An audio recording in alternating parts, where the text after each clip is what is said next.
part is challenging yourself and being persistent. I went to the same high school in East Denver as my father did, Denver East High School, and I remember taking a computer science course. And at the time, they introduced this thing called a transistor, which is the building block of computers for those who don't know. And transistors were invented at this place called Bell Labs, which had a facility about 20 miles from my home. And after that lesson, I went and I dug up the telephone number to the Bell Labs facility and I called them.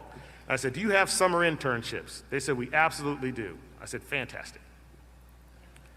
They said, "If you're between your junior and senior year in college." I said, "Hey, I'm a junior in high school. I'm taking advanced math classes and computer science, getting all A's, just like being in college." They said, "No, it isn't." So I called every day for 2 weeks straight. The HR director, of course, stopped taking the calls after the second day, and I left a message with my phone number.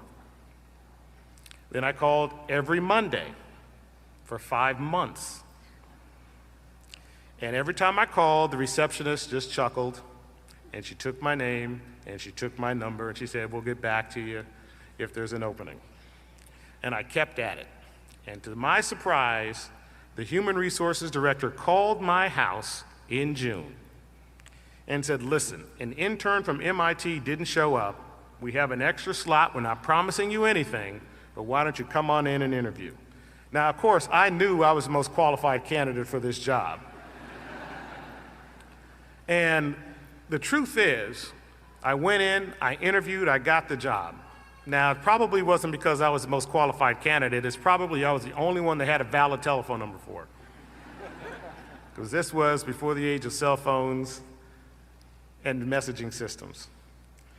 So the important thing that I want you to think about here is the persistence to get that job led to me working at Bell Labs for the next 4 years, becoming a co-op student, and ultimately finishing with a degree in chemical engineering from Cornell, all from being persistent.